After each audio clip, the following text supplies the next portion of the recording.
चलिए दोस्तों तैयार हो जाइए। टोपी खोलिए तो सामने ठंडा उतना खोलिए टोपी सब। ठीक है। जिनका बाल नहीं वो लगा लीजिए।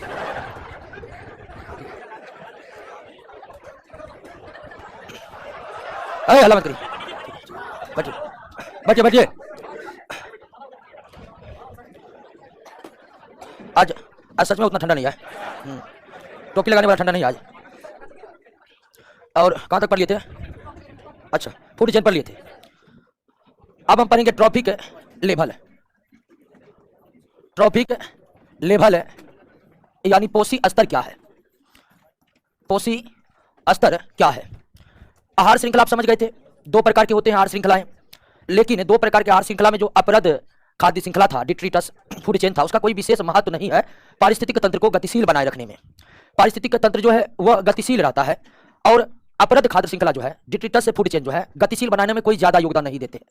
यानी कि दो प्रकार के आहार श्रृंखलाओं में जो महत्वपूर्ण आहार श्रृंखला था वो था ग्रेजिंग फूड चेन यानी कि चारण आहार श्रृंखला। तो किसी भी पारिस्थितिक तंत्र की जो आहार श्रृंखलाएं होती है उसी से संबंधित है क्या? पोषी स्तर। एक घास स्थल पारिस्थितिक तंत्र पर ही आप विचार कीजिए, ग्रास लैंड इकोसिस्टम। एक ग्रास लैंड इकोसिस्टम का जो फूड चेन होता है, आहार श्रृंखला होता है, निश्चित तौर पर उसकी शुरुआत कहां से होगी? घास से होगी। यानी कि आहार श्रृंखला की शुरुआत कहां से होती है? उत्पादक से होती है और सर्वोच्च उपभोक्ता पर जाकर समाप्त हो जाती है। तो उत्पादक और घास को खाने वाले जो प्राथमिक उपभोक्ता है वो कौन है? टिड्डा है। टिड्डा को खाने वाले जो द्वितीय उपभोक्ता है वो कौन है? मेढक है। मेढक को खाने वाले तृतीय उपभोक्ता जो है वो कौन है? और सांप को खाने वाले जो 1 2 3 चौथा उपभोक्ता होगा वो कौन है? बाज है। बाज चौथा उपभोक्ता होने के साथ साथ सर्वोच्च उपभोक्ता है, क्योंकि उन्हें फिर कोई और जीव मारकर खाने वाले नहीं है। एक घास स्थल पारिस्थितिक तंत्र की यह एक आहार श्रृंखलाएं है और इसी से संबंधित है हमारा यह पोषी स्तर। किसी भी पारिस्थितिक तंत्र के प्रत्येक स्तर को, किसी भी पारिस्थितिक तंत्र के प्रत्येक स्तर को ही क्या कहा जाता है? पोषी स्तर कहा जाता है। क्या कहा जाता है? पोषी स्तर कहा जाता है। किसी भी आहार श्रृंखला के प्रत्येक स्तर को दोस्तों क्या कहा जाता है? पोषी स्तर कहा जाता है। पोषी स्तर का संबंध आहार श्रृंखलाओं से, ये प्रथम पोषी स्तर है, ये द्वितीय पोषी स्तर है, ये तृतीय पोषी स्तर है, ये चौथा पोषी स्तर है और ये पांचवा पोषी स्तर है। भिन्न भिन्न पारिस्थितिक तंत्र के आहार श्रृंखला में छठा पोषी स्तर भी आपको मिल सकता है। यहां पर 5 पोषी स्तर है। तो ट्रॉफिक लेवल क्या है? तो ट्रॉफिक लेवल को समझने के लिए हमें पारिस्थितिक तंत्र के आहार श्रृंखलाओं को समझना पड़ेगा। और आहार श्रृंखला को आप समझ चुके हैं, और आहार श्रृंखला को अगर समझ चुके हैं दोस्तों तो पोषी स्तर को समझने में कोई परेशानी नहीं होगी। एक पारिस्थितिक तंत्र के हर स्तर को ही क्या कहते हैं? पोषी स्तर कहते हैं। और 2 पोषी स्तर हमेशा फिक्स है। प्रथम पोषी स्तर की भूमिका पेड़ पौधे अर्थात उत्पादक ही निभाएंगे। किसी भी पारिस्थितिक तंत्र के प्रथम पोषी स्तर पेड़ पौधे होते हैं, प्रकाश संश्लेषी जीव होते हैं अथवा उत्पादक होते हैं। द्वितीय पोषी स्तर जो है वो हमेशा शाकाहारी जीव होते हैं। क्या होते हैं? शाकाहारी जीव होते हैं। और दूसरा पोषी स्तर के बाद आप तीसरा पोषी स्तर को ले लीजिए, चौथा पोषी स्तर को ले लीजिए, पांचवा पोषी स्तर को ले लीजिए और पारिस्थितिक तंत्र में छठा पोषी स्तर है उसको ले लीजिए। सारे के सारे मांसाहारी होते हैं। किसी भी पारिस्थितिक तंत्र के आहार श्रृंखला के प्रत्येक स्तर को क्या कहते हैं? पोषी स्तर कहते हैं। कितने पोषी स्तर किसी आहार श्रृंखला में हो सकते हैं? 3 भी हो सकते हैं, 4 भी हो सकते हैं, 5 भी हो सकते हैं, 6 7 भी आपको मिल सकते हैं। एक पारिस्थितिक तंत्र जितना विशाल होगा उनके आहार श्रृंखलाओं में पोषी स्तर उतना ही ज्यादा होंगे। किसी भी आहार श्रृंखला का प्रथम पोषी स्तर हमेशा उत्पादक होते हैं अथवा प्रकाश संश्लेषी जीव होते हैं अथवा स्वपोषी जीव होते हैं और द्वितीय पोषी स्तर हमेशा शाकाहारी जीव होते हैं। दूसरी पोषी स्तर के बाद आगे जितने भी पोषी स्तर बनेंगे सारे के सारे क्या होंगे? मांसाहारी होंगे। सारे के सारे क्या होंगे? मांसाहारी होंगे। क्लियर हो गया? कोई दिक्कत नहीं ना? आपसे पूछ देगा कि हिरन किसी भी पारिस्थितिक तंत्र के क्या पोषी स्तर होगा? क्या? द्वितीय होगा। शाकाहारी जीव हमेशा क्या पोषी स्तर होते हैं? दूसरा होते हैं। पेड़ पौधे अर्थात उत्पादक हमेशा प्रथम पोषी स्तर होते हैं। कोई दिक्कत पोषी स्तर में? समझ गए बात को? एक बार देख लीजिए तब हम अगला पॉइंट पर आते हैं। और हमारा अगला पॉइंट है फूड वेब यानी आहार जाल। एक बार पढ़िए तो पोषी स्तर को। ऑनलाइन दोस्तों बताइए पोषी स्तर समझे कि नहीं समझे? प्रियंका कुमारी, जितेंद्र पासवान, सूरज कुमार।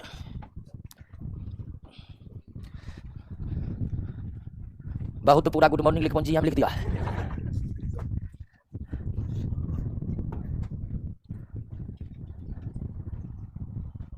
चलिए कुंदन कुमार निराला करा नहीं समझे।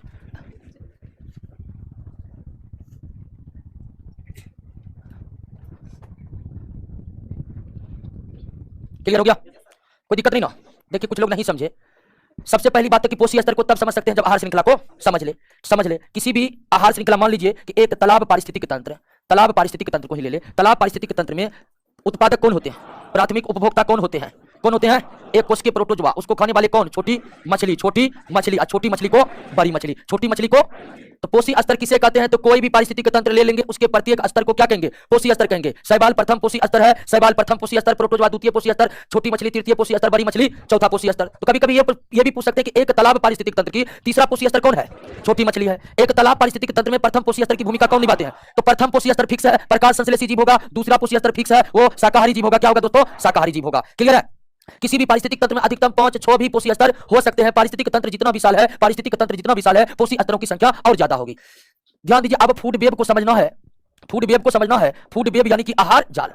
जब आहार श्रृंखला पढ़ रहे थे दोस्तों, तो तब हम ये समझ लिए थे कि एक पारिस्थितिक तंत्र में एक ही आहार श्रृंखलाएं नहीं होती है। एक ही पारिस्थितिक तंत्र में एक ही आहार श्रृंखलाएं नहीं होती है।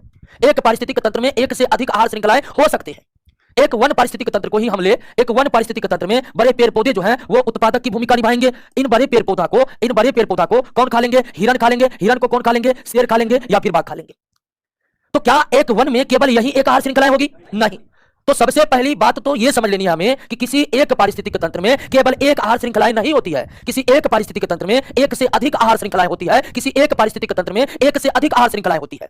वन पारिस्थितिक तंत्र में हो सकता है कि पेड़ पौधे को खाने वाला कौन हो? खरगोश हो। कौन हो दोस्तों? खरगोश हो। खरगोश को खाने वाला कौन हो? सियार हो। सियार को फिर पकड़कर खाने वाला कौन हो? शेर हो। एक और आहार श्रृंखलाएं बन गया कि नहीं बन गया? या हो सकता है कोई और आहार श्रृंखलाएं होंगे कि पेड़ पौधे पर निर्भर कौन हो? पेड़ पौधे पर निर्भर आपको पक्षी हो। क्या हो? पक्षी हो। और उस पक्षी को मारकर खाने वाले छोटे बड़े पक्षी यानी कौन हो? बाज हो। ये भी एक आहार श्रृंखला निर्मित होगा कि नहीं होगा? तो आप वन पारिस्थितिक तंत्र में जाइए तो क्या केवल एक ही आहार श्रृंखलाएं मिलेंगे? नहीं मिलेंगे। क्या किसी भी पारिस्थितिक तंत्र में एक ही आहार श्रृंखलाएं होती है? नहीं, एक से अधिक होती है। लेकिन एक पारिस्थितिक तंत्र में जितने भी आहार श्रृंखलाएं होती है, एक पारिस्थितिक तंत्र में निश्चित ही एक से अधिक आहार श्रृंखलाएं होती है। और एक पारिस्थितिक तंत्र में जितने भी आहार श्रृंखलाएं होती है, एक पारिस्थितिक तंत्र में जितने भी आहार श्रृंखलाएं होती है, सब आपस में जुड़े होते हैं। सब आपस में क्या होते हैं? जुड़े होते हैं ना, जुड़ा हुआ। सब आपस में जुड़े होते हैं। कोई भी आहार श्रृंखला किसी दूसरे आहार श्रृंखला से स्वतंत्र नहीं होते हैं, वो आपस में जुड़े होते हैं। और एक पारिस्थितिक तंत्र के जितने भी आहार श्रृंखलाएं हैं वो ही आपस में जब जुड़ जाते हैं तो उसे हम क्या कहते हैं दोस्तों? उसे हम क्या कहते हैं? आहार जाल कहते हैं। क्या कहते हैं उसे? आहार जाल कहते हैं। तो आहार जाल क्या है? तो फिर से समझिए कि किसी भी पारिस्थितिक तंत्र में एक से अधिक आहार श्रृंखलाएं होती है। किसी भी पारिस्थितिक तंत्र में जितने भी आहार श्रृंखलाएं होती है वो एक दूसरे से स्वतंत्र नहीं होती है। किसी भी पारिस्थितिक तंत्र में जितने भी आहार श्रृंखलाएं होती है वो आपस में जुड़ी होती है। और एक पारिस्थितिक तंत्र के सभी आहार श्रृंखलाएं ही आपस में जुड़ करके उस पारिस्थितिक तंत्र का आहार जाल बनाता है। उस पारिस्थितिक तंत्र का आहार जाल बनाता है। जैसे हमारे सामने में वन पारिस्थितिक तंत्र के 3 आहार श्रृंखलाएं हैं। तीनों एक दूसरे से स्वतंत्र नहीं है, तीनों एक दूसरे से क्या है? जुड़े हुए हैं। और यही जो जुड़ करके इस तरह की संरचना बनी है, यही एक वन पारिस्थितिक तंत्र का क्या होगा? यानी कई आहार श्रृंखलाएं आपस में जुड़कर ही किसका निर्माण करती है? आहार जाल का निर्माण करती है। जो पारिस्थितिक तंत्र जितना अधिक विकसित होगा उसका आहार जाल उतना ही ज्यादा जटिल होगा। उतना ही ज्यादा क्या होगा? जटिल होगा। निश्चित ही मैदानी इलाकों के जंगल के तुलना में विषुवत रेखीय वन का जो आहार जाल होगा वो बहुत ही ज्यादा क्या होगा? जटिल होगा। क्योंकि हम जानते हैं कि विषुवत रेखीय क्षेत्र के जो वन होते हैं बड़ी घने होते हैं, वहां की जैव विविधता बहुत ज्यादा होती है, अर्थात वहां पर पेड़ पौधे जीव जंतु के कई प्रकार पाए जाते हैं। तो निश्चित ही मैदानी इलाकों के जो वन होते हैं उसके तुलना में विषुवत रेखीय क्षेत्र के वन काफी ज्यादा घने होते हैं। तो निश्चित ही विषुवत रेखीय क्षेत्र का जो आहार जाल होगा वो मैदानी जंगलों की तुलना में काफी ज्यादा जटिल होगा। जटिल का मतलब ढेर सारे जब आहार श्रृंखला जुड़ गया तो वो आहार जाल क्या हो गया? जटिल हो गया। और एक पारिस्थितिक तंत्र का आहार जाल जितना जटिल होगा वो पारिस्थितिक तंत्र उतना ही क्या होगा? मजबूत होगा। जिस पारिस्थितिक तंत्र का आहार जाल जितना ज्यादा जटिल होगा वह पारिस्थितिक तंत्र उतना ही ज्यादा मजबूत होगा। और पारिस्थितिक तंत्र की मजबूती का मतलब क्या है? एक पारिस्थितिक तंत्र के मजबूती का मतलब है कि वह जल्दी नष्ट नहीं हो सकता है। वे पर्यावरणीय परिवर्तनों को झेलने में बहुत ज्यादा क्या होते हैं? सक्षम होते हैं। उदाहरण के लिए कि एक वन पारिस्थितिक तंत्र है और एक दूसरा आपका विषुवत रेखीय वन है। दोनों जगह पर भूकंप आ गया तो बहुत बड़ी तबाही मचेगी। कई सारे पोषी स्तर के जीव क्या होंगे? मारे जाएंगे। लेकिन अगर पारिस्थितिक तंत्र जटिल है तो निश्चित उसमें ढेर प्रकार के आहार श्रृंखला है, तो भूकंप आने पर भी ढेर सारे आहार श्रृंखला बचे रह जाएंगे और पारिस्थितिक तंत्र क्या रह जाएगा? बचा रह जाएगा। तो एक पारिस्थितिक तंत्र का आहार जाल जितना जटिल होता है वो पारिस्थितिक तंत्र उतना ज्यादा मजबूत होता है। पारिस्थितिक तंत्र के मजबूती का मतलब है कि वे पर्यावरणीय संकटों को झेलने में उतना ही ज्यादा क्या होते हैं? सक्षम होते हैं। वो पर्यावरणीय संकटों को झेलने में उतना ही ज्यादा क्या होते हैं? सक्षम होते हैं। पारिस्थितिक तंत्र का अगर आहार जाल बहुत ज्यादा जटिल है अर्थात ढेर सारे उसमें आहार श्रृंखला जुड़े हैं, वहां पर ज्वालामुखी आए, भूकंप आए, इन सब आने के बावजूद भी कहिएगा कि वहां की पारिस्थितिक तंत्र संपूर्ण नष्ट हो गया, तो ऐसा संभव नहीं हो सकता है। पारिस्थितिक तंत्र का आहार जाल ही पारिस्थितिक तंत्र की स्थिरता को कायम रखने में योगदान देती है। आहार जाल जितना ज्यादा जटिल होगा वो पारिस्थितिक तंत्र उतना ही ज्यादा मजबूत और उतना ही ज्यादा स्थिर होगा। क्लियर है? अब ध्यान दीजिए कि किसी भी पारिस्थितिक तंत्र के आहार श्रृंखलाओं की बात करिए तो आहार श्रृंखला में ऊर्जा का प्रवाह जो होता है ना एक दिशा में होता है। जैसे कि आहार श्रृंखला पेड़ पौधा हिरन और शेर है, तो इस आहार श्रृंखला में ऊर्जा का प्रवाह कैसे होगा? तो पेड़ पौधा से हिरन, हिरन से शेर, यानी इसको भोजन करके ये ऊर्जा प्राप्त करेगा, ये इसको शिकार करके ये ऊर्जा प्राप्त करेगा। पेड़ पौधे से ऊर्जा हिरन को मिल रही है, हिरन से ऊर्जा शेर को मिल रही है। तो किसी भी आहार श्रृंखला की अगर आप बात करिएगा तो उसमें ऊर्जा का प्रवाह एक दिशीय होता है। लेकिन जब आहार जाल की बात करिएगा तो आहार जाल में तो ढेर सारे आहार श्रृंखला आपस में जुड़ जाती है। तो क्या जिस तरह से ऊर्जा का प्रवाह आहार श्रृंखलाओं में होती है उस तरह ऊर्जा का प्रवाह आहार जाल में नहीं होती है? जहां आहार श्रृंखलाओं में ऊर्जा का प्रवाह एक दिशीय होता है उसी तरह आहार जाल में ऊर्जा का प्रवाह बहुदिशीय हो जाता है। एक इधर जा रहा है, दूसरा इधर जा रहा है, तीसरा इधर जा रहा है, यानी आहार जाल में ऊर्जा का प्रवाह एक मार्गीय नहीं होकर बहुमार्गीय होता है। वहीं आहार श्रृंखला में ऊर्जा का प्रवाह क्या होता है? एक दिशीय होता है। क्या होता है? एक दिशीय होता है। क्लियर हुआ बात? आहार जाल समझे? पुनः समझिए, दो चार लाइन एकदम समझना है। किसी भी पारिस्थितिक तंत्र में एक ही आहार श्रृंखलाएं नहीं बल्कि एक से अधिक आहार श्रृंखलाएं मौजूद रहती है। किसी भी पारिस्थितिक तंत्र के जितने भी आहार श्रृंखलाएं होते हैं वो एक दूसरे से स्वतंत्र नहीं बल्कि एक दूसरे से जुड़े होते हैं। एक पारिस्थितिक तंत्र में जितने भी आहार श्रृंखलाएं होते हैं वो आपस में जुड़ करके उस पारिस्थितिक तंत्र के आहार जाल का निर्माण करते हैं। किसी भी पारिस्थितिक तंत्र में निश्चित ही आहार श्रृंखला एक से अधिक होता है, लेकिन किसी भी पारिस्थितिक तंत्र में आहार जाल की संख्या मात्र कितनी होगी? एक होगी। ये नहीं कि पारिस्थितिक तंत्र में आहार जाल भी दो चार होगा, नहीं। एक पारिस्थितिक तंत्र में एक पारिस्थितिक तंत्र में आहार श्रृंखला निश्चित ही एक से अधिक होती है, लेकिन एक पारिस्थितिक तंत्र में आहार जाल मात्र कितना होगा? एक होगा। एक पारिस्थितिक तंत्र में आहार जाल मात्र कितना होगा? एक होगा। एक पारिस्थितिक तंत्र कितना विशाल, कितना स्थिर है, ये उस पारिस्थितिक तंत्र के आहार जाल को देखकर ही पता लगाया जा सकता है। एक पारिस्थितिक तंत्र का आहार जाल जितना ज्यादा जटिल होगा, वह पारिस्थितिक तंत्र उतना ही ज्यादा स्थिर और उतना ही ज्यादा मजबूत होगा। क्लियर हो गया? आहार जाल समझ गए? पढ़िए तो आहार जाल।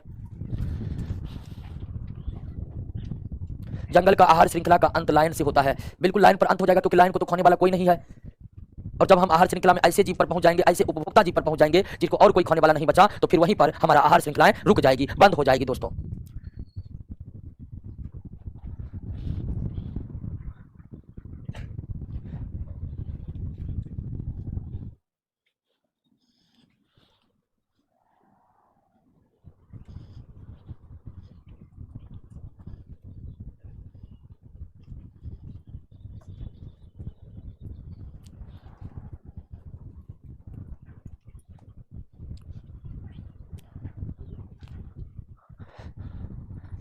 चलिए आइए अगले पॉइंट पर।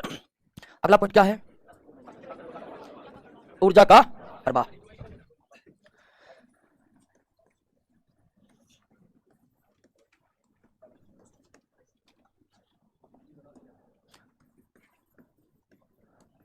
एनर्जी फ्लो है? हाँ खाता है, चूहा को उल्लू खाता है। चलिए जब दिखता है तभी खाता है। Energy flow. हम शुरुआत में ही जब इकोसिस्टम को समझे थे तो इकोसिस्टम के 3 विशेषताओं पर गौर किए थे। शुरुआत में इकोसिस्टम की पहली विशेषता कि इकोसिस्टम ओपन होता है, क्लोज नहीं होता है। एक पारिस्थितिक तंत्र खुला होता है। दूसरी विशेषता कि पारिस्थितिक तंत्र में ऊर्जा का मुख्य या प्राथमिक या एकमात्र स्रोत सूर्य का प्रकाश होता है। और तीसरी विशेषता कि पारिस्थितिक तंत्र सुसंगठित होता है। पारिस्थितिक तंत्र क्या होता है? सुसंगठित होता है। तो एक पारिस्थितिक तंत्र में ऊर्जा का जो मुख्य स्रोत है वो सूर्य का प्रकाश है। और सबसे पहले ध्यान दीजिए कि एक पारिस्थितिक तंत्र में ऊर्जा का प्रवाह, एनर्जी फ्लो कैसे होता है, किस नियमों के आधार पर होता है, वो हमें समझना है। लेकिन सवाल यह है कि क्या पारिस्थितिक तंत्र में ऊर्जा का प्रवाह होना जरूरी है? तो बिल्कुल जरूरी है, क्योंकि एक पारिस्थितिक तंत्र में सजीव रहते हैं और सजीव बिना भोजन अथवा ऊर्जा के जिंदा रह सकते हैं? नहीं रह सकते। तो इसीलिए पारिस्थितिक तंत्र को गतिशील बनाए रखने के लिए ऊर्जा की नितांत आवश्यकता है, अर्थात भोजन की नितांत आवश्यकता है। बिना ऊर्जा अथवा भोजन के पारिस्थितिक तंत्र के जीव जिंदा रह सकते हैं कि नहीं रह सकते? और एक पारिस्थितिक तंत्र में ऊर्जा के मुख्य या ऊर्जा के प्राथमिक या ऊर्जा के एकमात्र स्रोत कौन होते हैं? सूर्य के प्रकाश होते हैं। लेकिन सूर्य के प्रकाश से केवल ऊर्जा कौन प्राप्त करते हैं? उत्पादक प्राप्त करते हैं। सूर्य का प्रकाश ऊर्जा का मुख्य स्रोत है, लेकिन इन स्रोतों से ऊर्जा प्राप्त करना सबके बस की बात नहीं है। इस प्राथमिक और एकमात्र ऊर्जा के स्रोत सूर्य के प्रकाश से ऊर्जा ग्रहण केवल पेड़ पौधे अर्थात उत्पादक करेंगे। और उत्पादक सूर्य के प्रकाश से ऊर्जा प्राप्त कर अपने उत्पादों में संचित कर रख लेते हैं और फिर उन उत्पादकों को खाकर उपभोक्ता, ठीक है, उन उत्पादों को खाकर उपभोक्ता ऊर्जा प्राप्त करते हैं। कौन ऊर्जा प्राप्त करते हैं? उपभोक्ता ऊर्जा प्राप्त करते हैं। उपभोक्ता में प्राथमिक, द्वितीयक, तृतीयक इस तरह ऊर्जा प्राप्त करते जाते हैं दोस्तों। तो एक पारिस्थितिक तंत्र में ऊर्जा का प्रवाह कैसे होता है, इसको समझने से पहले आप ये समझ जाइए कि किसी भी पारिस्थितिक तंत्र में चले जाइए आप, चाहे जलीय पारिस्थितिक तंत्र हो, स्थलीय पारिस्थितिक तंत्र हो, किसी भी पारिस्थितिक तंत्र में ऊर्जा का मुख्य स्रोत सूर्य का प्रकाश है। सूर्य से प्रकाश से ऊर्जा का ट्रांसफर उत्पादकों में होता है, फिर उत्पादक के उत्पाद को खाकर ऊर्जा उपभोक्ताओं को प्राप्त होती है, उपभोक्ताओं को प्राप्त होती है। फिर उपभोक्ता जब मर जाते हैं तो जो अपघटक होते हैं उनके मृत शरीर से ऊर्जा प्राप्त करते हैं। तो एक पारिस्थितिक तंत्र में ऊर्जा की प्राप्ति कैसे कैसे होती है, इस बात को आप समझे कि नहीं समझे? सबसे पहले ऊर्जा के मुख्य एवं प्राथमिक स्रोत या एकमात्र स्रोत कौन है? कोई और स्रोत नहीं है दोस्तों। सूर्य के प्रकाश से ऊर्जा कौन प्राप्त किया? उत्पादक प्राप्त किया। अब उत्पादक यानी पेड़ पौधे प्रकाश संश्लेषण करके जो भोजन बनाते हैं, आपको बताया कि वो भोजन उनके उत्पादों में संचित हो जाते हैं और फिर उन उत्पादकों को शाकाहारी खाता है तो ऊर्जा शाकाहारी में चला गया, और शाकाहारी को फिर मांसाहारी जीव मारकर खाएगा तो ऊर्जा मांसाहारी में चला गया। और फिर एक दिन जब मांसाहारी जीव की मृत्यु हो जाएगी तो फिर वो जीव मिट्टी पर पड़े रहेंगे, फिर अपघटक आएंगे और उनके मृत शरीर से भोजन प्राप्त करके ऊर्जा प्राप्त करेंगे। मिट्टी में खनिज लवण का प्रभाव होता है, खनिज लवण का। मिट्टी में ऊर्जा की जरूरत किसको है? सजीव को। किसको? सजीव को। मिट्टी को ऊर्जा की जरूरत नहीं है तो उसमें नहीं जाएगा। क्लियर हो गया दोस्तों? बात समझ गए ना? एक पारिस्थितिक तंत्र में ऊर्जा कैसे कैसे जाता है, क्लियर हुआ? एक पारिस्थितिक तंत्र में ऊर्जा का मुख्य प्राथमिक या एकमात्र स्रोत कौन है? सूर्य के प्रकाश से ऊर्जा प्राप्त केवल कौन कर सकते हैं? एक पारिस्थितिक तंत्र में उपभोक्ताओं के लिए ऊर्जा का प्रत्यक्ष और अप्रत्यक्ष स्रोत कौन है? उपभोक्ताओं के लिए ऊर्जा का प्रत्यक्ष एवं अप्रत्यक्ष स्रोत। प्रत्यक्ष स्रोत उनके लिए जो शाकाहारी है, अप्रत्यक्ष स्रोत उनके लिए जो, क्योंकि मांसाहारी डायरेक्ट पेड़ पौधा को नहीं खाएगा, वो उसको खाएगा जो पेड़ पौधा को खाकर बचा हुआ है। तो अगर उत्पादक ऊर्जा देना बंद करें तो संकट सिर्फ शाकाहारी पर उत्पन्न नहीं होगी, क्योंकि शाकाहारी के बाद संकट उत्पन्न किस पर हो जाएगा? मांसाहारी पर। तो एक पारिस्थितिक तंत्र में उत्पादक ऊर्जा के लिए किस पर निर्भर है? एक पारिस्थितिक तंत्र में उपभोक्ता ऊर्जा के लिए किस पर निर्भर है? सारे उपभोक्ता, मांसाहारी भी शाकाहारी भी, सारे उपभोक्ता ऊर्जा प्राप्ति के लिए अथवा भोजन के लिए किस पर आश्रित है? उत्पादकों पर आश्रित है। अंतर यही है कि शाकाहारी प्रत्यक्ष तौर पर आश्रित है उत्पादकों पर भोजन अथवा ऊर्जा के लिए, और मांसाहारी अप्रत्यक्ष रूप से आश्रित है अपने भोजन अथवा ऊर्जा के लिए। अब आइए कि किसी भी पारिस्थितिक तंत्र में ऊर्जा प्रवाह जो होता है उनकी क्या क्या विशेषताएं हैं। किसी भी पारिस्थितिक तंत्र में ऊर्जा का जो प्रवाह होता है उनकी क्या क्या गुण अथवा विशेषताएं हैं उसको समझने की प्रयास करते हैं। लेकिन आप ये तो समझ गए कि किसी भी पारिस्थितिक तंत्र में ऊर्जा का प्रवाह कैसे होता है और किस दिशा में होता है? दिशा भी समझ गए ना। दिशा है उत्पादक से उपभोक्ताओं की ओर, उत्पादक से उपभोक्ताओं की ओर। ऊर्जा का प्रवाह उत्पादक से उपभोक्ताओं की ओर। आइए ऊर्जा प्रवाह के गुण और विशेषताओं को समझते हैं। किसी भी पारिस्थितिक तंत्र में ऊर्जा प्रवाह का पहला गुण है कि ऊर्जा का प्रवाह लगातार अथवा सतत रूप से होता है। किसी भी पारिस्थितिक तंत्र में ऊर्जा का प्रवाह लगातार एवं सतत मतलब कंटिन्यूअस सतत रूप से होता है। अर्थात किसी भी पारिस्थितिक तंत्र में ऊर्जा का प्रवाह कभी रुकता नहीं है। दिन हो या रात हो, गर्मी हो बरसात हो, हमेशा ऊर्जा का प्रवाह होते रहता। क्षण भर भी अगर ऊर्जा का प्रवाह बाधित होगी तो पारिस्थितिक तंत्र नष्ट होने की ओर गतिशील हो जाएगा दोस्तों। तो एक पारिस्थितिक तंत्र में ऊर्जा का प्रवाह लगातार होते रहता है। किसी भी पारिस्थितिक तंत्र में ऊर्जा का प्रवाह क्षण भर के लिए भी रुकता नहीं है, यह लगातार होते रहता है दोस्तों, पहली विशेषता। दूसरी विशेषता कि किसी भी पारिस्थितिक तंत्र में ऊर्जा का प्रवाह एक दिशीय होता है। किसी भी पारिस्थितिक तंत्र में ऊर्जा का प्रवाह क्या होता है? एक दिशीय होता है। क्या होता है? एक दिशीय होता है। लेकिन ध्यान देखिए दोस्तों, हमने पढ़ा कि आहार जाल में ऊर्जा का प्रवाह एक मार्ग से होता है और आहार जाल में ऊर्जा का प्रवाह कई मार्गों से होता है। आहार जाल में ऊर्जा का प्रवाह बहुमार्गीय होता है। क्या होता है? बहुमार्गीय होता है। शायद हम आहार जाल के संबंध में बहुदिशीय शब्द का इस्तेमाल कर दिए थे, वहां बहुदिशीय नहीं होगा। आहार जाल में जो आपको बताए थे कि आहार जाल में ऊर्जा का प्रवाह बहुदिशीय होता है, वो नहीं होगा। आहार जाल में ऊर्जा का प्रवाह बहुमार्गीय होता है। ऊर्जा प्रवाह के मार्ग अधिक होते हैं आहार जाल में। किसी भी पारिस्थितिक तंत्र में ऊर्जा का प्रवाह एक दिशीय होता है और वो दिशा किधर से किधर होती है? वो दिशा होती है सूर्य की प्रकाश से उत्पादक, उत्पादक से उपभोक्ता, उत्पादक से उपभोक्ता, उत्पादक से उपभोक्ता, उत्पादक से उपभोक्ता और फिर उपभोक्ता से अपघटक में चले जाते हैं। हालांकि अपघटक मृत उत्पादक के शरीर से भी भोजन प्राप्त कर सकते हैं। तो एक पारिस्थितिक तंत्र में ऊर्जा का प्रवाह लगातार होता है, सतत रूप से होता है, कभी रुकता नहीं है। एक पारिस्थितिक तंत्र में ऊर्जा का प्रवाह एक दिशीय होता है। ऊर्जा का प्रवाह क्या होता है? एक दिशीय होता है और यह दिशा किशोर से किशोर है। अब देख रहे हैं ना, यह दिशा मुख्य रूप से उत्पादक से उपभोक्ताओं की ओर है। यह दिशा मुख्य रूप से उत्पादक से उपभोक्ताओं की ओर है। यह दिशा मुख्य रूप से उत्पादक से उपभोक्ताओं।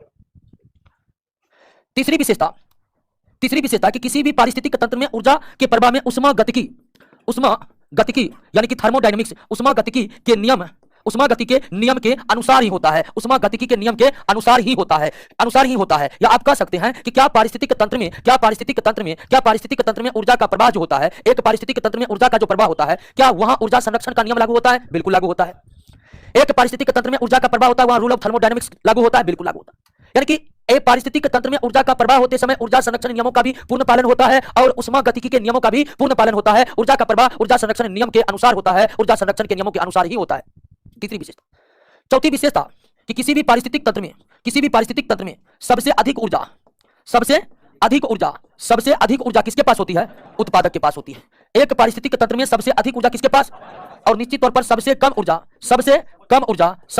किसको होगा? सर्वोच्च उपभोक्ता के पास होगा। सबसे कम ऊर्जा किसको मिलेगा? सर्वोच्च उपभोक्ता को मिलेगा। सबसे कम ऊर्जा किसको मिलेगा? या आपसे दूसरे तरह से भी सवाल पूछ सकते हैं कि किसी भी पारिस्थितिक तंत्र के आहार श्रृंखला में सबसे अधिक ऊर्जा किसके पास होता है? उत्पादक के पास होता है। सबसे अधिक ऊर्जा किसके पास होता है? उत्पादक के पास होता है। और सबसे कम ऊर्जा किसके पास होता है? सर्वोच्च उपभोक्ता के पास होता है। किसके पास होता है? सर्वोच्च उपभोक्ता के पास होता है। तो आपको या पूछ दे कि एक पारिस्थितिक तंत्र में सबसे अधिक ऊर्जा किसके पास, या क्वेश्चन घुमा के पूछे कि एक पारिस्थितिक तंत्र के आहार श्रृंखला में सबसे अधिक ऊर्जा उत्पादक के पास। अर्थात ऊर्जा का प्रवाह जब उत्पादक से उपभोक्ताओं की ओर होता है, तो धीरे धीरे ऊर्जा की मात्रा क्या होने लगती है? घटने लगती है। यानी कि जैसे जैसे ऊर्जा का प्रवाह आगे की ओर होता जाता है, ऊर्जा की मात्रा क्या होने लगती है? घटने लगती है। जैसे जैसे ऊर्जा का प्रवाह आगे की ओर होता है, ऊर्जा की मात्रा क्या होने लगती है? घटने लगती है। ऊर्जा की मात्रा क्या होने लगती है? घटने लगती है। तो ऊर्जा का प्रवाह आगे होते समय किस अनुपात में ऊर्जा घटती जाती है, इसके लिए हमें एक नियमों को समझना होगा और वह नियम है लिंडमैन का 10% नियम। क्या है? लिंडमैन का 10%। ध्यान दीजिए, किसी भी पारिस्थितिक तंत्र में सबसे अधिक ऊर्जा सबसे कम ऊर्जा कहां है आप देख लिए। और जब सबसे अधिक और सबसे कम ऊर्जा पर विचार किया तो यह हम क्लियर हो गया कि जैसे जैसे पारिस्थितिक तंत्र में ऊर्जा का प्रवाह आगे की ओर अग्रसर होगा, ऊर्जा की मात्रा घटते जाएगी। ऊर्जा की मात्रा क्या होगी? घटती जाएगी। आखिर एक पारिस्थितिक तंत्र में ऊर्जा के प्रवाह होते समय ऊर्जा की मात्रा किस रूप से घटते जाएगी, यह जानने के लिए जो नियम हमारे पास मौजूद है वो है आपका लिंडमैन का 10% नियम। लिंडमैन के 10% नियम क्या कहता है दोस्तों? तो क्या कहता है, इसके लिए हम एक आहार श्रृंखला पर हम विचार करते हैं। एक घास स्थल आहार श्रृंखलाओं को ले लिए, तो निश्चित तौर पर यह घास से शुरू होगा। प्राथमिक उपभोक्ता क्या है? टिड्डा है। टिड्डा से मेढक, मेढक से सांप और सांप से बाज, सांप से यह एक पारिस्थितिक तंत्र घास स्थल पारिस्थितिक तंत्र का आहार श्रृंखला है। अब लिंडमैन का कहना है कि प्रत्येक पोषी स्तर में जितनी ऊर्जा होती है, प्रत्येक पोषी स्तर में जितनी भी ऊर्जा होती है उसका 90% स्वयं इस्तेमाल करते हैं, जबकि 10% ही आगे की ओर क्या होता है, ट्रांसफर होता है। एक पारिस्थितिक तंत्र के पोषी स्तर अब तो आप समझ रहे हैं, एक पारिस्थितिक तंत्र के एक पोषी स्तर में जितनी ऊर्जा होती है उसका 90% ऊर्जा वे स्वयं अपने जीवन को चलाने के लिए खर्च कर देते हैं, और जो बच गया है 10% ऊर्जा वो आगे के आहार श्रृंखला के आगे के पोषी स्तर में क्या हो जाते हैं, ट्रांसफर हो जाते हैं। अगर इसका 1000 जूल, मान लीजिए कि घास प्रकाश संश्लेषण के द्वारा 1000 जूल ऊर्जा अपने लिए बनाया, तो 1000 जूल का 10% कितना हो गया, कितना 100। टिड्डा को घास से मात्र कितना जूल मिलेगा, 100 जूल मिलेगा। बाकी जो 900 जूल ऊर्जा है वो घास अपने ही दैनिक जीवनों में क्या करेंगे, खर्च करेंगे।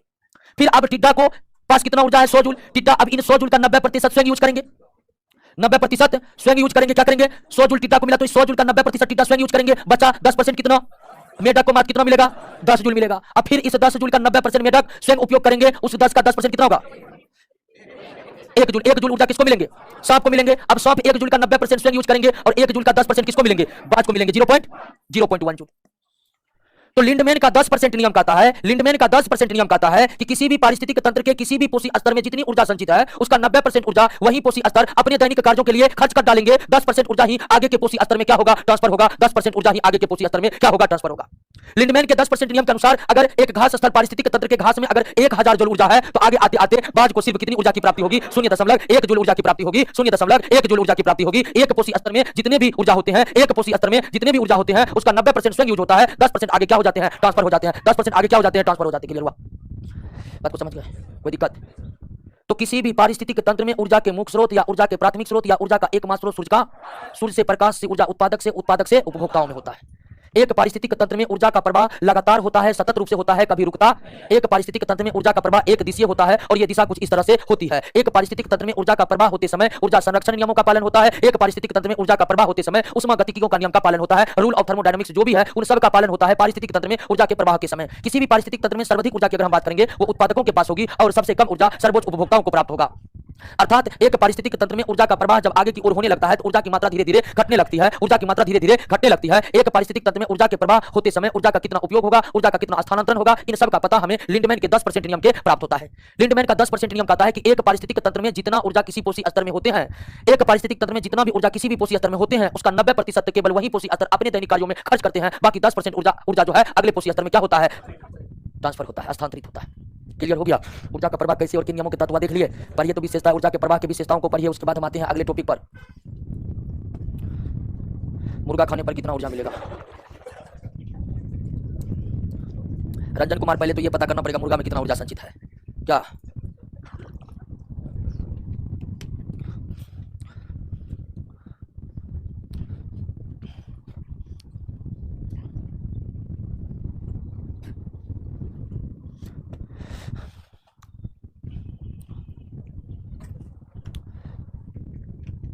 क्लियर हो गया? एक क्वेश्चन है कि गिद्ध उपभोक्ता होगा या अपघटक होगा। गिद्ध उपभोक्ता होगा क्या अपघटक होगा? गिद्ध ना तो उपभोक्ता है ना ही अपघटक। गिद्ध को अपमार्जक माना गया है। अपमार्जक को हम दैनिक जीवन में डिटर्जेंट कहते हैं, जिसे कपड़ा साफ करते हैं। गिद्ध को पारिस्थितिक तंत्र का डिटर्जेंट कहा गया है, सही कहा गया है। तो गिद्ध और चील, उपभोक्ता कौन हो गए वो आप जान ही लिए, शाकाहारी मांसाहारी जीव उपभोक्ता होते हैं। लेकिन गिद्ध की विशेषता है कि वे मृत जीवों को ही भोजन के रूप में खाते हैं। तो गिद्ध और चील को पारिस्थितिक तंत्र के सफाई कर्मी अर्थात पारिस्थितिक तंत्र के अपमार्जक माने गए हैं। गिद्ध और चील को पारिस्थितिक तंत्र का अपमार्जक माने गए हैं, पारिस्थितिक तंत्र के सफाई कर्ता कहलाते हैं गिद्ध। और अपघटक में हम सूक्ष्म जीवों को रखते हैं, अपघटक में हम सूक्ष्म जीवों को रखते हैं। एकदम पीला पीला कॉपी कौन सा है?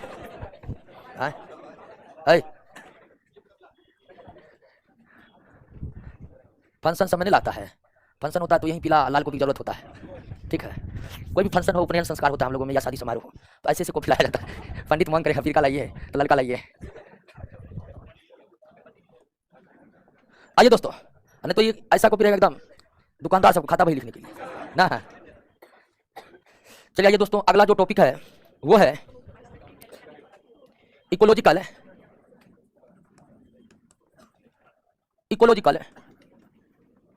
Pyramid. Ecological pyramid, ecological pyramid क्या है तो इसको समझने का प्रयास कीजिए कि एक पारिस्थितिक तंत्र में उत्पादक इकोलॉजिकल पिरामिड क्या है। तो इकोलॉजिकल पिरामिड जो है यह संबंध बताने का जरिया है। इकोलॉजिकल पिरामिड क्या है? तो यह संबंध बताने का जरिया है। अगर सीधा एक लाइन में अगर हम कहें इकोलॉजिकल पिरामिड क्या है, तो इकोलॉजिकल पिरामिड संबंध बताने का जरिया है।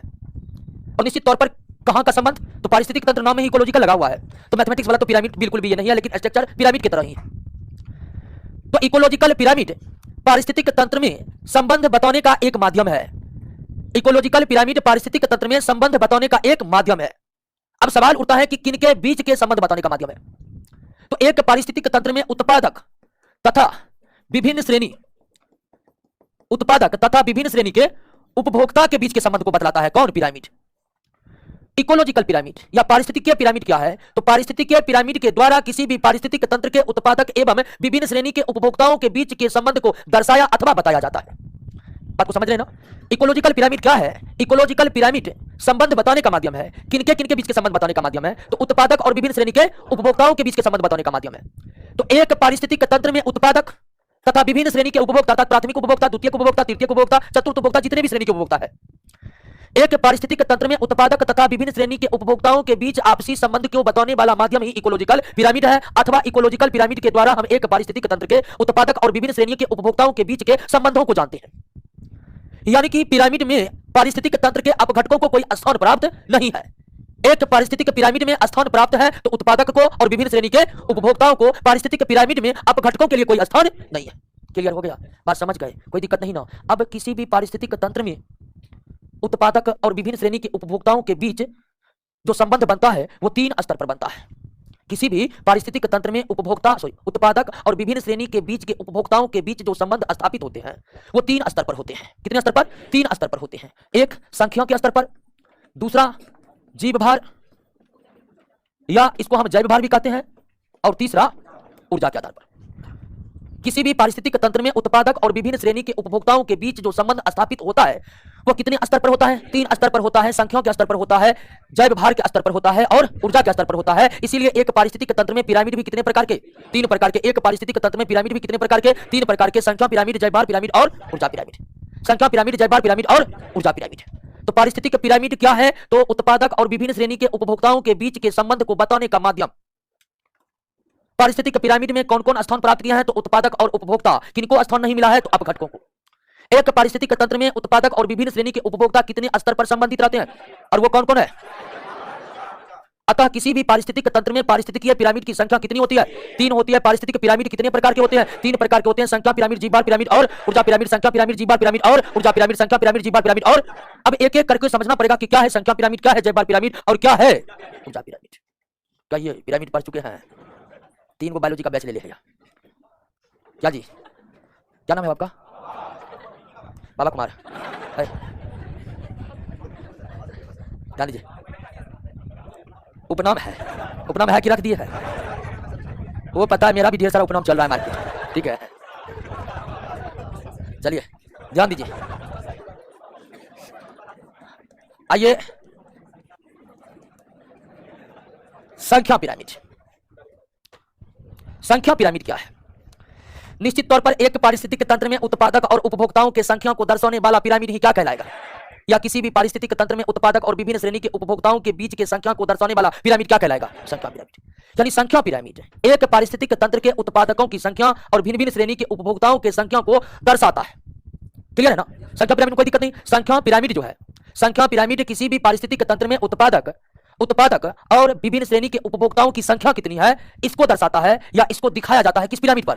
संख्या पिरामिड पर। और संख्या पिरामिड सीधा भी बन सकता है और उल्टा भी बन सकता है। संख्या पिरामिड सीधा भी बन सकता है और उल्टा भी बन सकता है। सीधा हुआ इस तरह से और उल्टा हुआ इस तरह से, सीधा हुआ इस तरह से, उल्टा हुआ इस तरह से, सीधा हुआ इस तरह से, उल्टा हुआ इस तरह से।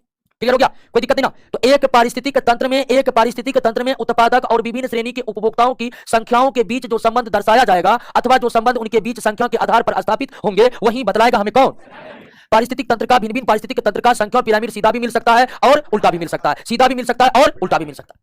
अब किस पारिस्थितिक तंत्र का संख्या पिरामिड सीधा होगा और किस पारिस्थितिक तंत्र का संख्या पिरामिड उल्टा होगा यह समझना बहुत जरूरी है दोस्तों। किसका सीधा होगा और किसका उल्टा होगा, इसके लिए हमें पारिस्थितिक तंत्र के आहार श्रृंखलाओं को एक बार फिर गौर करना पड़ेगा। अब मान लीजिए कि वन पारिस्थितिक तंत्र पर ही आइए। वन पारिस्थितिक तंत्र में वन पारिस्थितिक तंत्र का एक आहार श्रृंखला पेड़ पौधा, हिरण और बाघ दे देते इस बार। क्या?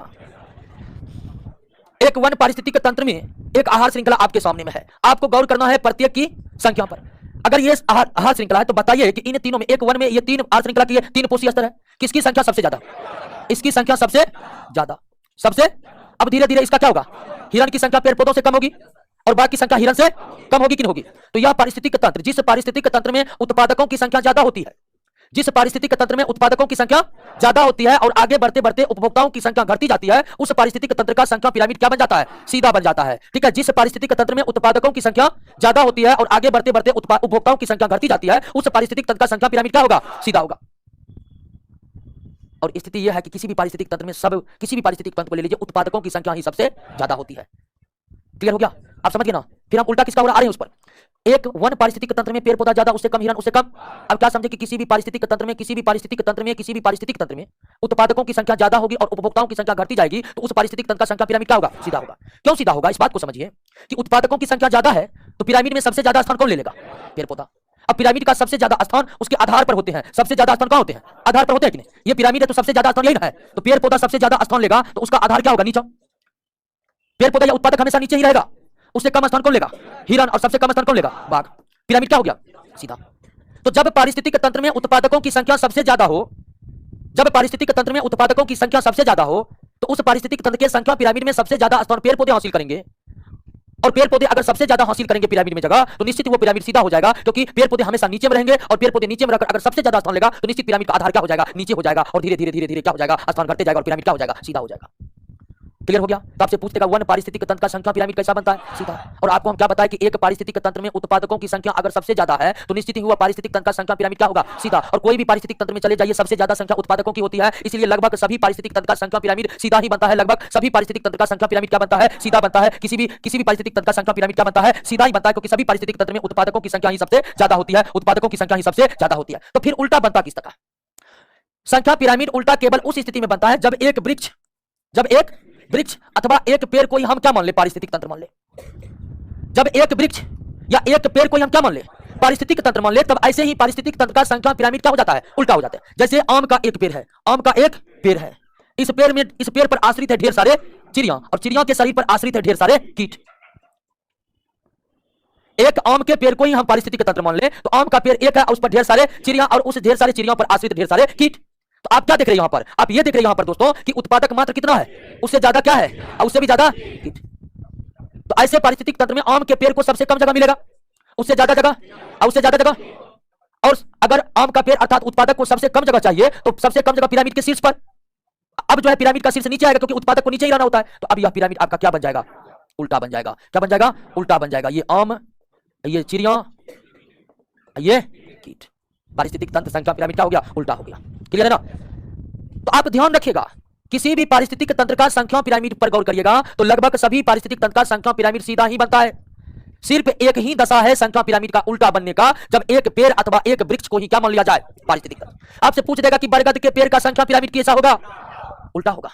आपसे पूछ देगा कि तालाब पारिस्थितिक तंत्र का संख्या पिरामिड सीधा, वन पारिस्थितिक तंत्र का संख्या पिरामिड सीधा होगा, घास स्थल पारिस्थितिक तंत्र का संख्या पिरामिड सीधा होगा, नीम के पेड़ का संख्या पिरामिड उल्टा होगा। क्या होगा? ध्यान रखना है एक लाइन। सभी पारिस्थितिक तंत्र का संख्या पिरामिड सीधे ही बनते हैं, चाहे जलीय हो, स्थलीय हो, मरुस्थलीय हो। संख्या पिरामिड केवल एक ही दशा में उल्टा बनता है, जब एक पेड़ को ही हम क्या मान ले? पारिस्थितिक तंत्र। तो अब तो ये दिक्कत नहीं होगा कि संख्या पिरामिड कौन उल्टा होगा कौन सीधा होगा। सभी पारिस्थितिक तंत्र का संख्या पिरामिड सीधे ही होते हैं, लेकिन जब एक ही पेड़ को हम पारिस्थितिक तंत्र मान लेंगे तब संख्या पिरामिड क्या हो जाएगा? उल्टा हो जाएगा। जब संख्या पिरामिड क्या हो जाएगा? उल्टा हो जाएगा। जब एक पेड़ को ही पारिस्थितिक तंत्र मान लिया जाए तो संख्या पिरामिड क्या होगा? अब देखिए, दूसरा प्रश्न यह आ सकता है कि एक पारिस्थितिक तंत्र में उत्पादकों की संख्या सबसे ज्यादा है और उत्तरोत्तर रूप से आगे बढ़ने पर उपभोक्ताओं की संख्या कम होती जा रही है, तो ऐसी स्थिति में संख्या पिरामिड कैसा होगा? क्या होगा? सीधा होगा। उत्पादकों की संख्या ज्यादा या उत्पादकों का कुछ भी ज्यादा हो, पिरामिड क्या हो जाएगा? उत्पादकों का कुछ भी कम हो जाए, समझ जाइए, उल्टा।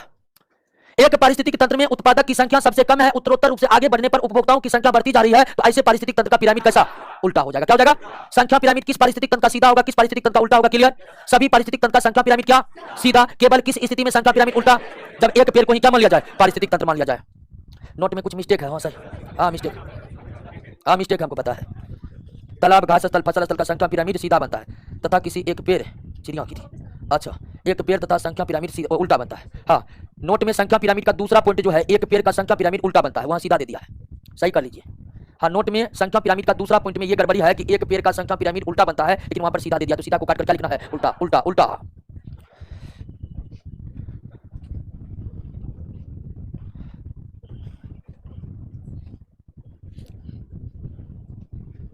क्या हुआ, गाड़ी को देख रहे हैं? दाई चुरा है। कल आइएगा, ठीक है, कल आइए, कल इन्वायरमेंट का क्वेश्चन हो जाएगा तब। क्या? चलिए, ऑनलाइन ऑफलाइन सब सुन लीजिए, कल क्लास है आपकी, अपने टाइम में क्लास है 10 से 12। दूसरा पिरामिड पर आए, दही चूड़ा 12 बजे खाइएगा, और क्या। हम तो नहीं खाते, I hate milk and milk product.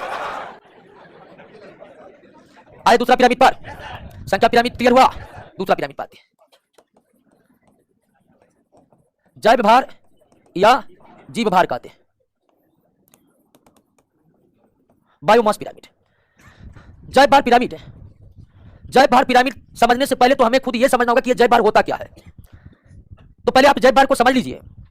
किसी भी सजीव के कुल शुष्क भार को ही उस सजीव का जैव भार कहते हैं। किसी भी सजीव के कुल शुष्क भार को, ड्राई वेट को ही उसका क्या कहते हैं? जैव भार कहते हैं। अब नहीं समझे तो समझिए कि अगर आप मानव शरीर का ही बात करिएगा तो मानव शरीर में लगभग 60% से भी ज्यादा क्या होता है? शेष 40% क्या होते हैं? कार्बनिक पदार्थ होते हैं कि नहीं? मानव के शरीर का 60% से भी ज्यादा हिस्सा जल होता है। अब आप मानव के शरीर में जो 60% से भी ज्यादा हिस्सा जल है, उस सारे जल को बाहर कर दीजिए, हटा दीजिए, तो बचा जो कार्बनिक पदार्थ वही मानव के शरीर का क्या होगा? जैव भार होगा। तो अब आप समझे कि जैव भार क्या होता है। और यह हर सजीव, ऐसा नहीं माना, पेड़ पौधों में भी 60 से 70% भाग पेड़ पौधों का भी किससे बना होता है? जल से ही बना होता है। उस बॉडी से आप जल की मात्रा को निकाल दीजिए, जो बचा वो उसका क्या है? ड्राई वेट है। जो बचा वो उसका क्या है? Dry wet. तो एक जीव के कुल शुष्क भार को ही अब क्या कहते हैं? जैव भार कहते हैं। एक जीव के कुल शुष्क भार को ही जैव भार कहते हैं। अर्थात एक सजीव के शरीर से आप जल की मात्रा को निकाल फेंकिए, मतलब निकाल दीजिए, और जो कार्बनिक पदार्थ बच गया है वही उस सजीव का क्या होगा? जैव भार होगा। क्लियर हो गया ना? तो जैव भार क्या आप समझ गए। अब जैव भार पिरामिड को कोई दिक्कत नहीं। किसी भी पारिस्थितिक तंत्र में उत्पादक और उपभोक्ताओं के जैव भार के आधार पर जो संबंध स्थापित होगा अथवा जो संबंध दर्शाया जाएगा उसे ही हम क्या कहेंगे? जैव भार पिरामिड कहेंगे। उसे ही हम क्या कहेंगे दोस्तों? जैव भार पिरामिड कहेंगे। क्लियर कट बात समझ में आ गया।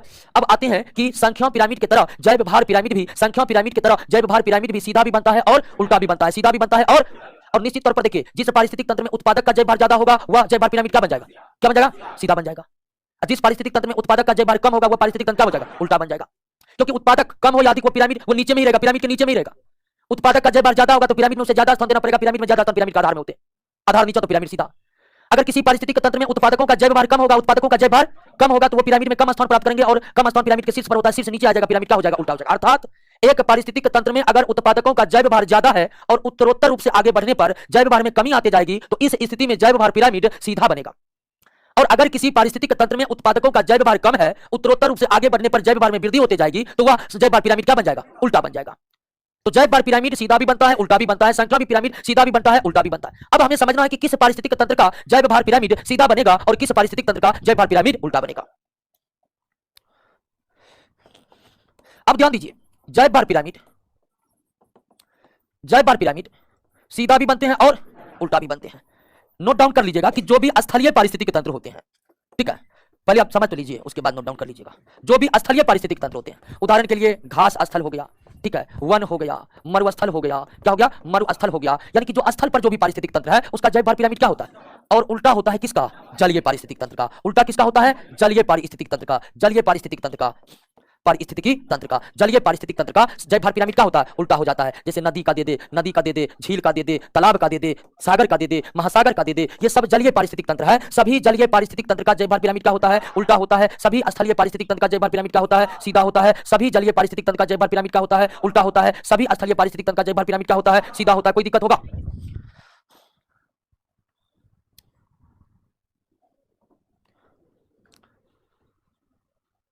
अरे इसमें देख देख लिखना, क्या 2 लाइन लिखना है। लिखिए, स्थलीय पारिस्थितिक तंत्र का जैव भार पिरामिड सीधा होता है, जलीय पारिस्थितिक तंत्र का जैव भार पिरामिड उल्टा होता है। मनोहर पोथी पढ़े हैं बच्चा में? नहीं पढ़े हैं? गुड इंग्लिश पढ़े हैं कि नहीं? अब नहीं चलता तो स्क्रीन पर पढ़ता है बच्चा ना। मम्मी फेसबुक चला रही है, अब बच्चा देख रहा है, काहे मनोहर पोथी पढ़ेगा?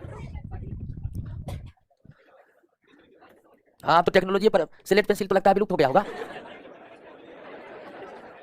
अब तो डिजिटल स्लेट पेंसिल आ गया होगा, आ गया है ना? हाँ, स्लेट पेंसिल का जमाना सब देखे है ना? बाप, तब तो बच्चों को लंबा इतिहास बताना पड़ेगा। देखो रे बच्चा, ये होता था सिलेट है ना, इस पर लिखा जाता था पेंसिल से। चलिए, हम तो पढ़े, मनोहर पोथी पढ़े हैं, गुड इंग्लिश भी पढ़े हैं। हाँ, पहले के जमाने में मास्टर सब तो मारते भी बहुत थे ना। क्या शुरुआत में जब बच्चों को एडमिशन लेके जाते थे तो एक आदमी, पिताजी खींच रहा है, दादाजी पीछे से मार रहा है। क्लियर हो गया? तो संख्या पिरामिड सभी पारिस्थितिक तंत्र का, संख्या पिरामिड सभी पारिस्थितिक तंत्र का सीधा ही बनाता। जब केवल एक पेड़ को हम पारिस्थितिक तंत्र मान लिए थे तो संख्या पिरामिड क्या बन गया? उल्टा बन गया। जैव भार की पिरामिड की बात कीजिएगा तो जैव भार पिरामिड स्थलीय पारिस्थितिक तंत्र के सीधे और जलीय पारिस्थितिक तंत्र के उल्टे। अब ऐसा क्यों होता है कि जलीय पारिस्थितिक तंत्र का जैव भार पिरामिड उल्टा क्यों बन जाता है, स्थलीय पारिस्थितिक तंत्र का जैव भार पिरामिड सीधा क्यों बन जाता है? तो इस पर हम विचार कर लेते हैं एक बार। हम एक वन पारिस्थितिक तंत्र को ही लेंगे, इसमें पेड़ पौधे होंगे। पेड़ पौधा को खाएगा क्या? हिरन, और हिरन को खाएगा शेर। अब आप जैव भार के संदर्भ में थोड़ा सा अनुमान लगाइए या विचार कीजिए। जैव भार आप समझ गए हैं ना? तो एक वन में सबसे ज्यादा पेड़ पौधा होगा कितनी संख्या में? और पेड़ पौधों की स्थिति भी कुछ जंतुओं की तरह भी है। पेड़ पौधों के शरीर में 60 से 70% जल रहता है, शेष जैव भार होते हैं, शेष कार्बनिक पदार्थ होते हैं। और कुछ जंतुओं में भी यही होता है, 60 से 70% के बीच जल रहते हैं, शेष कार्बनिक पदार्थ रहते हैं। तो अगर आप वन में जाइएगा तो पेड़ पौधा का जैव भार सबसे अधिक होगा, और उससे कम जैव भार हिरन का होगा। सबसे कम भार किसका होगा? शेर का, क्योंकि उसकी संख्या सेम है। लेकिन स्थिति इसी की तरह है। हिरन के भी एक शरीर में 60% जल है, 40% कार्बनिक पदार्थ। शेर की भी वही स्थिति है। यह कि 2-3 हिरन का जो जैव भार होगा एक शेर के शरीर के बराबर होगा। लेकिन फिर भी हिरनों की जो होगी, हिरनों की कहने का मतलब सारे शाकाहारी जीव की हम यहाँ बात कर रहे हैं, उसका जैव भार क्या होगा? अधिक होगा। और निश्चित तौर पर अगर वन में पेड़ पौधों की जैव भार ज्यादा है, उत्पादकों का जैव भार ज्यादा है, तो पिरामिड में ज्यादा स्थान कौन लेंगे? पेड़ पौधा लेंगे। कौन लेंगे? पेड़ पौधा लेंगे। पेड़ पौधा से ज्यादा जो है आपको हिरन, कम जो है हिरन लेंगे। अब फिर क्या लेंगे? बाघ, सॉरी शेर होगा, तो कोई भी चलेगा। तो एक वन पारिस्थितिक तंत्र में या किसी भी स्थलीय पारिस्थितिक तंत्र में जाइएगा ना, तो उत्पादकों का जैव भार ही सबसे ज्यादा आपको प्राप्त होगा। उत्पादकों का जैव भार ही सबसे ज्यादा आपको प्राप्त होगा। उत्पादकों की सबसे ज्यादा जैव भार आपको प्राप्त होगा। लेकिन वहीं एक हम जलीय पारिस्थितिक तंत्र का उदाहरण ले ले, किसका? तालाब का। तालाब, शैवाल, शैवाल के बाद प्रोटोजोआ, छोटी मछली, और बड़ी मछली, बड़ी मछली। अब यहां पर आप संख्या पिरामिड इसका सीधा बना था, क्योंकि निश्चित ही शैवालों की संख्या सबसे ज्यादा होगी, प्रोटोजोआ का थोड़ा उससे कम होगी, छोटी मछली की संख्या बड़ी मछली की संख्या में सबसे ज्यादा होगी। तो संख्या पिरामिड तो सीधा बनेगा, वो तो आप जान ही चुके। अब आप जैव भार के बारे में विचार कीजिए। छोटी मछली संख्या में कम है, लेकिन एक बड़ी मछली संख्या में कम है, लेकिन एक बड़ी मछली 10-15 किलो छोटी मछली को टेक लेगा, न टेक लेगा? टेक लेगा कि ना? तो यहां पर आप जैव भार के बारे में बात करिए। शैवाल एक उसकी जीव है, संख्या में कितनों ज्यादा रहे, एक मुट्ठी में पूरा तालाब का शैवाल आ सकता है, आ सकता है कि नहीं? तो इसका जैव भार सबसे कम है, संख्या में ज्यादा रहने के बावजूद इस बात का आप अनुमान लगा रहे हैं कि नहीं? और उत्पादक की भूमिका कौन है? अब आगे बढ़िएगा। बड़ी मछली संख्या में कम है, लेकिन इतने बड़े बड़े हैं कि उसका जैव भार अन्य सब की तुलना में सबसे क्या हो जाता है? और उत्पादकों का जैव भार जो है दोस्तों, उत्पादकों का जो जैव भार है वो कम है। तो निश्चित तौर पर पिरामिड में कम स्थान किसको प्राप्त होगा? तो अब यहां पर शैवाल है, प्रोटोजोआ, छोटी मछली, बड़ी मछली। क्लियर? बात समझ गए? तो दो पिरामिड किसका सीधा होगा, किसका उल्टा होगा? क्लियर कट बात समझ में आ गया? संख्या पिरामिड सभी पारिस्थितिक तंत्र का सीधा, केवल एक पेड़ को ही पारिस्थितिक तंत्र मान ले तो संख्या पिरामिड। जैव भार पिरामिड स्थलीय पारिस्थितिक तंत्र का सीधा, और जलीय पारिस्थितिक तंत्र का, झील पारिस्थितिक तंत्र का जैव भार पिरामिड। कोई दिक्कत? अब तीसरा पिरामिड है। एक लड़का कहता है हिरन की जगह पर हाथी रहने पर तब क्या होगा? हाँ, हिरन की जगह पर हाथी रहेगा तो भी जैव भार पिरामिड सीधा ही बनेगा। कैसे बनेगा वो आप सोचिए। हाथी की जगह और सबको लाइए। आते हैं ऊर्जा पिरामिड। ऊर्जा पिरामिड निश्चित तौर पर या उत्पादक और उपभोक्ताओं के बीच कैसा संबंध बतलाएगा? और ये ऐसा पिरामिड है जो हमेशा क्या बनता है? सीधा बनता है। ऊर्जा के प्रवाह जब समझ लेते तब समझे, लेकिन किसी भी आप पारिस्थितिक तंत्र में जाइए, सबसे ज्यादा ऊर्जा किसका? उत्पादक के पास। लिंडमैन का 10% नियम के अनुसार ऊर्जा क्या होता जाएगा? तो ऊर्जा पिरामिड उत्पादक और उपभोक्ताओं के पास के ऊर्जाओं के बीच के संबंध को बताता अथवा दर्शाता है। और ऊर्जा की बात करिएगा तो आप किसी भी पारिस्थितिक तंत्र में चले जाइए, सर्वाधिक ऊर्जा किसके पास है? उत्पादक के पास है। सर्वाधिक ऊर्जा किसके पास है? उत्पादक के पास है। अब आगे बढ़ते जाइएगा, उपभोक्ता में ऊर्जा की मात्रा क्या होती जाएगी? तो निश्चित तौर पर अगर किसी भी पारिस्थितिक तंत्र में सबसे ज्यादा ऊर्जा उत्पादकों के पास है तो निश्चित तौर पर सबसे ज्यादा जगह उत्पादक लेंगे, और सबसे ज्यादा जगह उत्पादक तो पिरामिड आपका। तो संख्या पिरामिड सीधा उल्टा बनते हैं, जैव भार पिरामिड सीधा उल्टा बनते हैं, लेकिन किसी भी पारिस्थितिक तंत्र का ऊर्जा पिरामिड हमेशा सीधा ही बनते हैं, ऊर्जा पिरामिड उल्टा बनते ही नहीं है। तो पिरामिड समझे? क्लियर कट बात समझे कि नहीं? कोई दिक्कत नहीं ना? आइए कल की क्लास में समाप्त कर देंगे। और जितना आज आए हैं कल सब हमको प्रेजेंट चाहिए, कल रजिस्टर लेकर आएंगे। कल समाप्त कर देंगे कि